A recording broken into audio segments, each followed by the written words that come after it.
I'm a nurse, and because of the nature of my job, my schedule is highly erratic, often requiring me to work overtime.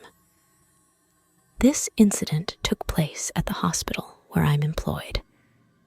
It was a Wednesday night, and during my shift in the emergency room, we received a car accident victim who needed immediate surgery. The procedure went smoothly, but by the time it concluded, it was almost 10 o'clock at night. It was the dead of winter, and my home was quite far away. Plus, I had an early shift the next day, so I decided not to go home. The hospital had rest area for staff, so I figured I'd just stay there for the night. One of my colleagues, Jenny, also planned to stay. She was yawning from exhaustion and went off to bed first. Feeling a bit hungry, I decided to grab some snacks from the vending machine outside. Much to my disappointment, the chocolate bar I liked most was sold out. I tried another vending machine on a different floor, but to no avail. Exhausted from the day's events, I was somewhat stubbornly determined to satisfy my craving. I recalled there was another vending machine on the basement level, across the parking lot, which was rarely visited.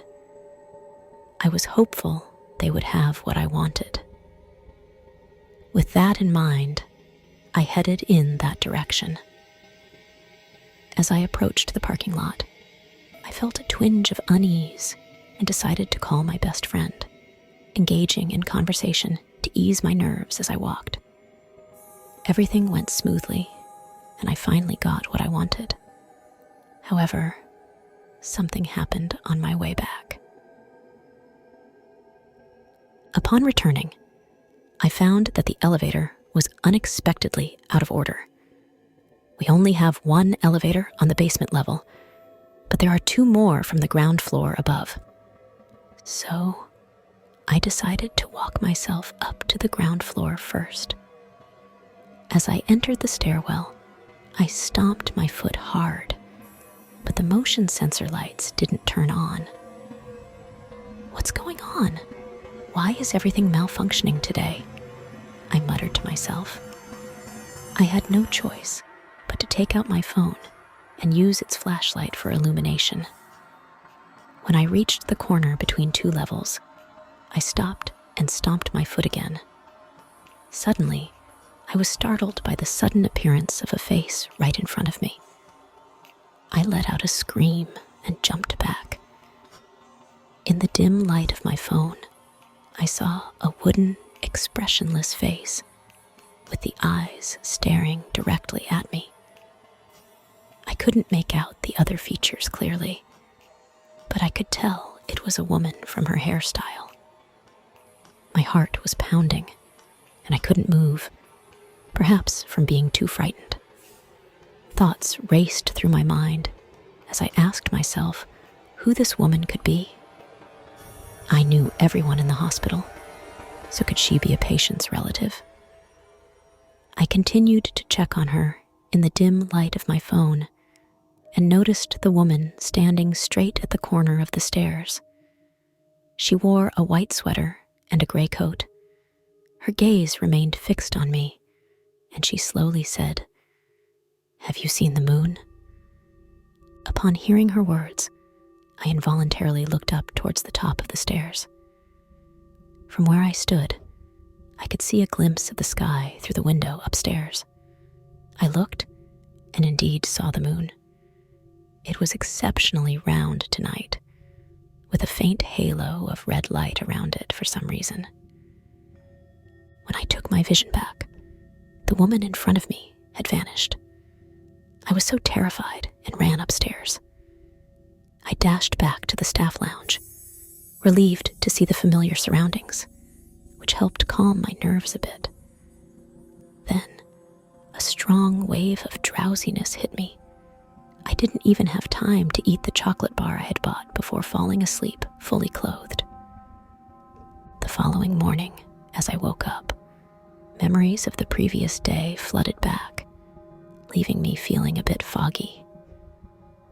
Thinking about the bag of chocolate bars I had purchased, I intended to enjoy them for breakfast. However, I couldn't recall where I had hastily stashed them upon returning home the day before. I searched around, but didn't find them. I had no choice but to go out and look for something to eat in the staff pantry. There, I ran into Jenny. After exchanging greetings, I started recounting what had happened last night. Before I could finish, Jenny asked with a puzzled expression, "What were you doing at the hospital last night?" Confused, I replied, "Weren't we working overtime together? We even slept at the hospital together." Jenny burst into laughter, saying, "What are you talking about? Are you still half asleep? We finished our shift yesterday afternoon and went home. I just arrived at the hospital." Even more perplexed, I said, "But didn't we have the night shift yesterday?" Jenny laughed heartily, exaggeratingly touching my forehead and teasing, "What's gotten into you, honey? Our night shift is tonight."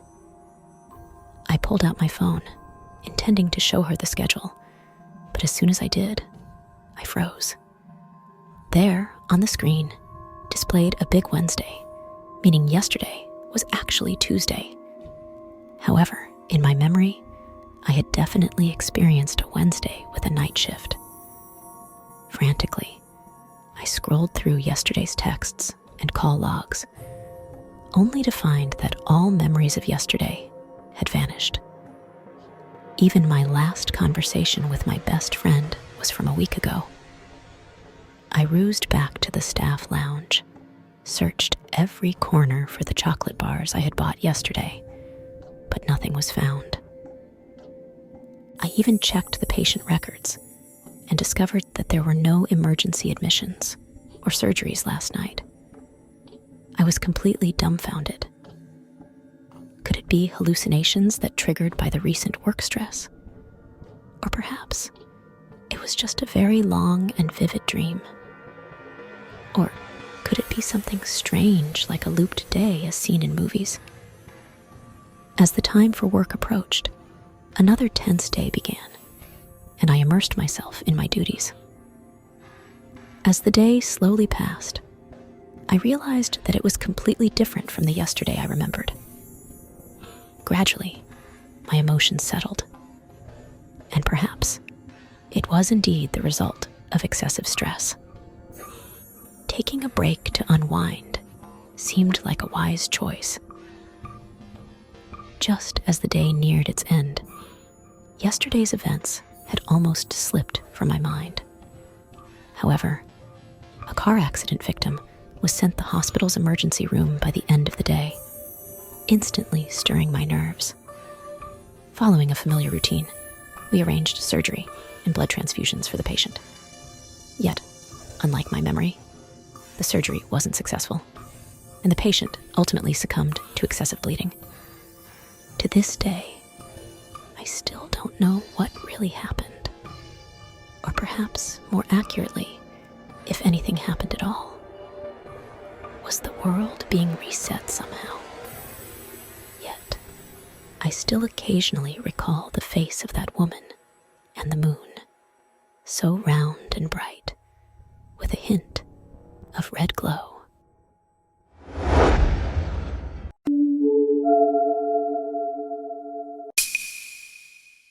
This is a story my mother told me.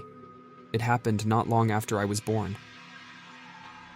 One afternoon, my mom was sleeping in the bedroom while I lay in the crib beside her. My father was in the living room outside. In a daze, she saw a woman in black with messy hair sneak into the bedroom and stand beside the bed. While my mother felt more irritated than frightened. She loudly questioned woman who she was and what she was doing there. The woman didn't respond, just looked down at me, repeating over and over again, "Hungry, so hungry, I'm hungry." My mother shouted for my father to come in, but even though the door was open, he seemed to hear nothing. As the woman began to approach my crib step by step, my mother panicked. She grabbed a glass of water from the bedside table and hurled it at the woman. The glass hit her forehead, then shattered as it hit the ground. The woman gave my mother a menacing look and then ran away. My father finally heard the noise and rushed in, and my mother was awakened too with the loud crash of the shattered glass. She realized then that she had just been dreaming, yet there was indeed a broken glass on the floor. Despite this, my mother remained unsettled. She insisted that there was a woman in black who had fled to the utility room and urged my father to check. Reluctantly, my father complied, but found no trace of any woman.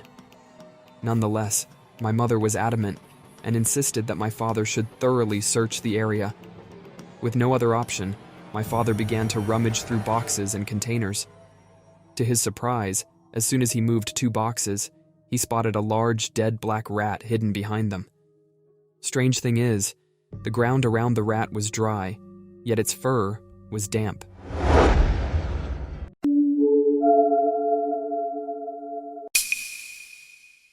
I recently moved into a very old building.